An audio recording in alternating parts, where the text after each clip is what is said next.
Ya le vamos a dar paso a Jason García, que también es otro luchador que ha estado ahí con regularización ya, con una proposición no de ley que al final no cuajó. Pero lo que venimos a hacer es seguir su paso, a profundizar en lo que hicieron para lograr lo que es fundamental, dignificar a 500.000 de inmigrantes y regularizarle, y como decía Gonzalo, para que también coticen directamente, no solamente indirectamente, porque al final al cabo se le está explotando. Están cotizando indirectamente y se están siendo explotados. Así que Jason, todo tuyo.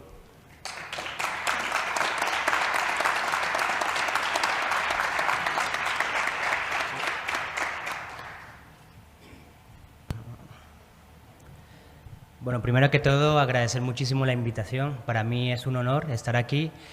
Mi parte va más centrada a lo que, digamos, ha sido el camino de regularización ya, que no sé si lo conocéis, pero somos un movimiento que nos conformamos al calor de las regularizaciones que se estaba dando en diferentes partes de Europa, en este caso la primera en Portugal. Tras esta regularización, varias personas del mundo del activismo, del antirracismo y la defensa de los derechos de las personas migrantes, nos reunimos, empezamos a tener reuniones online porque estábamos en el marco del COVID, del estado de alarma, y en ese momento lo que nosotros buscábamos principalmente y nosotras buscábamos era el hecho de intentar pelear por una regularización, pero teniendo en cuenta que tendríamos que ser las personas migrantes y racializadas, las organizaciones de personas migrantes y racializadas, las que tuviéramos de alguna manera el protagonismo en esta pelea, porque de alguna manera nosotras bebemos de una lucha que se lleva dando desde hace bastante tiempo, que es el hecho de que las personas migrantes somos sujetos políticos, y no simplemente somos sujetos de estudio, sino que tenemos que formar parte de la propia conformación de las estrategias, de las narrativas, porque si no estaríamos cayendo constantemente en unas prácticas que son paternalistas y que de alguna manera no valoran nuestra agencia política. Y en este sentido, después de varias reuniones que ya digo fueron de personas que de alguna manera estamos en el activismo como tal,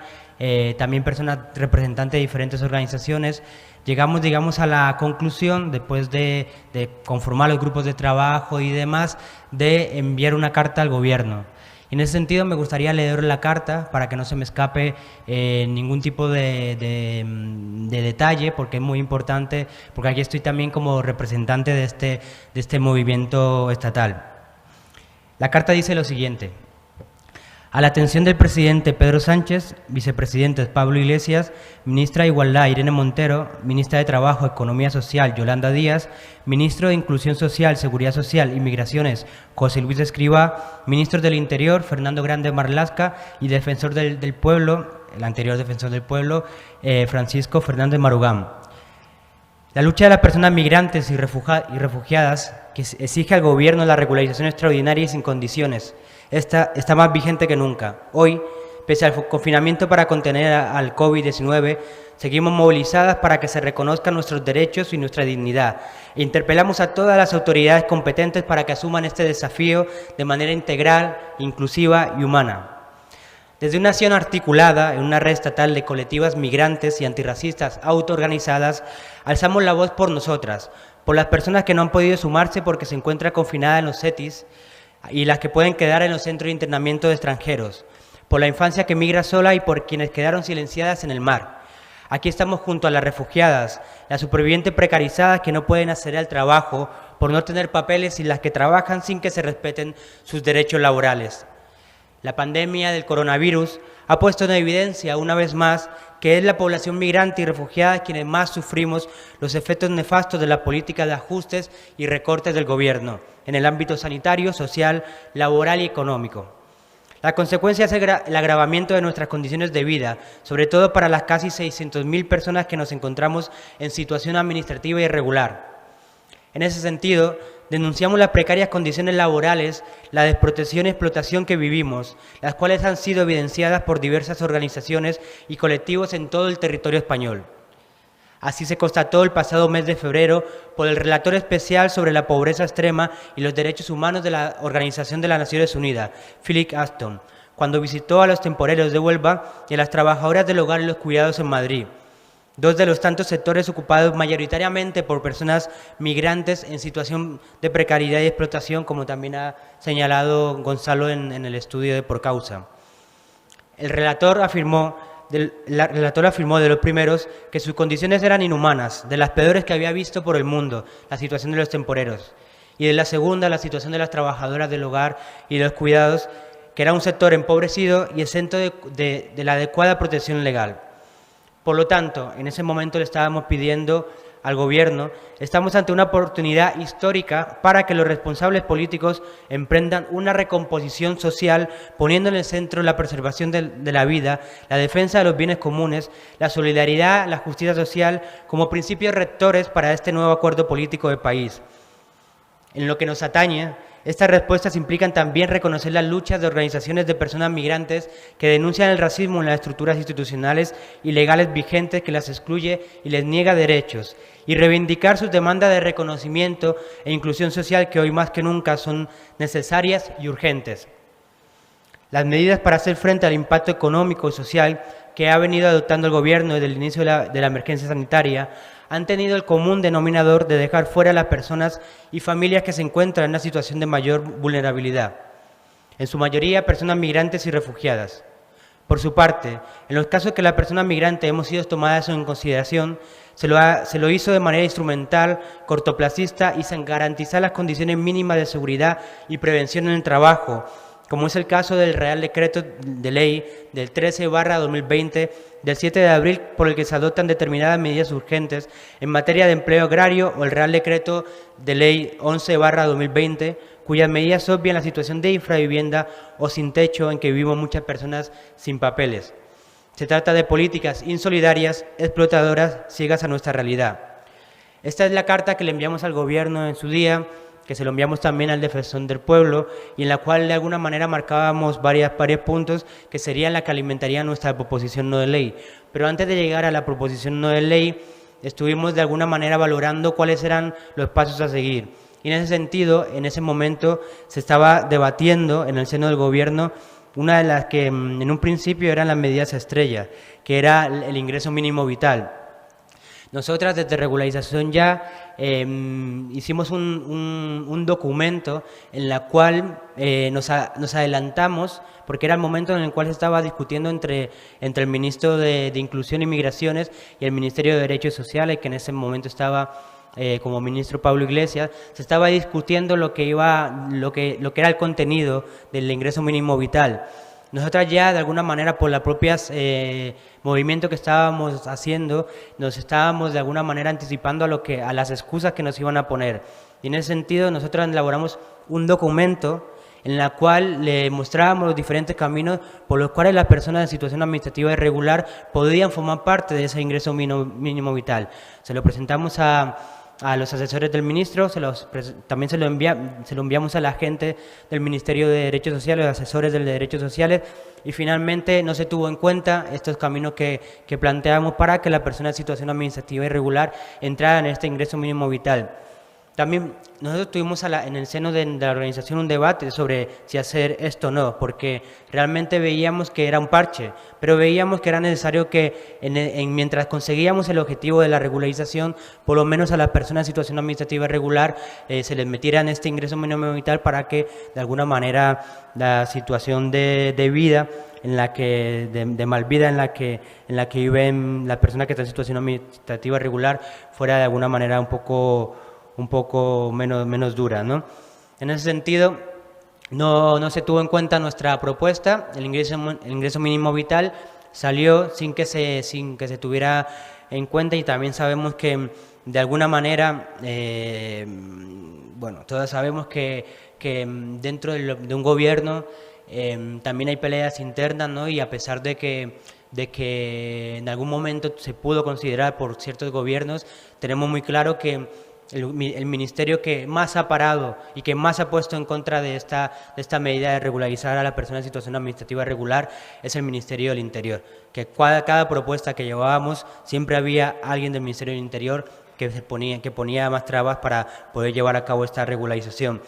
El siguiente paso que dimos fue llevar a la Comisión de Reconstrucción, Economía y Social, que se estaba dando en el Congreso, una ponencia también para, de alguna manera, poner sobre la mesa y seguir de alguna manera poniendo en el debate la regularización. Ya después de agotadas estas vías, ya después de haber hablado con diferentes organismos, porque también hablamos con el responsable de migraciones de la ONU, hablamos con diferentes organizaciones, porque también aquí hubo algo que para mí fue lo más valioso, ¿no? Que es el hecho de que, de alguna manera, otras organizaciones también salieron al calor de la regularización que se estaba dando en Portugal, pero desde nuestro punto de vista salían con una postura de regularización de alguna manera limitada. Lo que nosotros conseguimos desde regularización ya también dentro del, digamos, del ámbito del asociacionismo, del tejido asociativo, es que las diferentes organizaciones que estaban apostando por la regularización amplían su marco de entendimiento de lo que era la regularización. Y creo que esto es un logro muy valioso porque, lo vuelvo a repetir, nosotros no somos una organización como tal, somos una unión de activistas, no tenemos presupuesto, cada una está de alguna manera comprometida porque creemos en el antirracismo, porque creemos en la defensa de los derechos de la persona migrante y de alguna manera estábamos siendo protagonistas y estábamos cambiando la posición de organizaciones que sí tienen presupuesto y que de alguna manera tienen a personal que trabaja en eso, ¿no? Y para nosotros era muy importante que un grupo de activistas, de personas migrantes y racializadas, autoorganizadas, estuviera de alguna manera cambiando no simplemente la agenda política o intentando cambiar la agenda política del gobierno, sino que también estuviera cambiando de alguna manera y ampliando la forma en la cual está entendiendo la regularización por otras organizaciones. Porque nosotras, también, esto era el día a día, cada día estábamos pendientes de dónde iba a estar el tema, porque me acuerdo todavía que hicimos posicionarse en una de las ruedas de prensa del presidente, lo hicimos de alguna manera posicionarse sobre la regularización y todo esto eran logros que íbamos de alguna manera consiguiendo con muchísimo trabajo. Pero bueno, ya llegó un momento dado en el cual pensamos en cuál era nuestro siguiente paso. Y ahí fue cuando tuvimos la reflexión, estuvo también sobre la mesa una proposición de ley. Veíamos que era complicado en ese momento, entonces decidimos ir a por una proposición no de ley.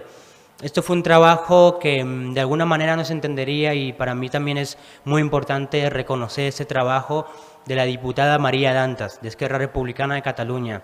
Ella es una persona que proviene de los movimientos sociales, es una persona brasileña de origen migrante y que de alguna manera está desde su posición apoyando todo lo que tiene que ver con el antirracismo y la defensa de los derechos de la persona migrante.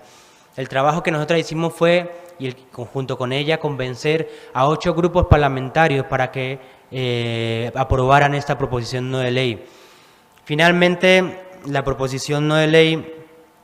no fue aprobada porque los partidos de derecha ya sabíamos la posición que íbamos a tener.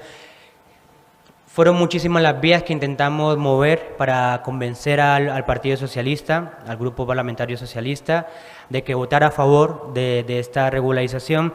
pero constantemente nos encontrábamos, estos grupos parlamentarios eran el de Unidas Podemos, el de Bildu, el Grupo Plural, donde está Más País, Compromís, y Junts per Catalunya, también al grupo de Esquerra Republicana y la CUP también, creo que no me dejo ninguno más. Pero cada vez que intentábamos hablar con el Partido Socialista nos salían con la misma excusa, que el marco de la Unión Europea, en el marco de la Unión Europea no se podía dar ningún tipo de regularización. Y nosotros les contestábamos directamente, constantemente, el ejemplo de Portugal, que justamente antes lo hablaba con Gonzalo, ¿no? Y la respuesta que siempre recibíamos era el silencio. Lo intentamos de todas las maneras y siempre estaba la misma excusa de que Europa no lo permitía. Incluso a través de una europarlamentaria de Izquierda Unida lanzamos una pregunta al Parlamento Europeo para ver si existía ese marco regulatorio que impedía a los países miembros de la Unión Europea llevar a cabo procesos de regularización de personas en situación administrativa irregular, y no hay ningún marco que prohíba a España llevar a cabo esta regularización. Por tanto, a pesar de todos los esfuerzos que pusimos en marcha para convencer a diputados y a representantes del Partido Socialista, no pudimos no pudimos conseguirlos. Y bueno, ahora nos encontramos en esta nueva etapa de la iniciativa legislativa popular, que de alguna manera viene a seguir ampliando este marco de petición de la regularización de la persona en situación administrativa irregular, y principalmente también desde la regularización ya tenemos claro una cosa, que esto excede más allá de alguna manera de un marco legislativo. Esto también es un proceso político en el cual nuestro público, de alguna manera objetivo, aunque hablamos a la sociedad entera, nosotras tenemos muy claro que las personas migrantes y racializadas tienen que ser sujetas del cambio, tienen que ser sujetas, personas que tienen que tener un papel protagonista en todos los procesos políticos de transformación social. Y en ese sentido nuestra idea, nuestro trabajo rebasa cualquier marco institucional, porque nuestra idea es concienciar a nuestra propia gente que son garantes de derechos y que son sujetos políticos, y es por eso también que participamos de esta iniciativa legislativa popular. Así que muchísimas gracias por dejarme contar un poco la trayectoria de Regularización Ya. Tenéis nuestra página web donde tenéis el resto de información, tenéis también nuestra PNL para que le echéis un vistazo y todos los comunicados que hemos sacado adelante, así que gracias a todas las compañeras que estáis aquí.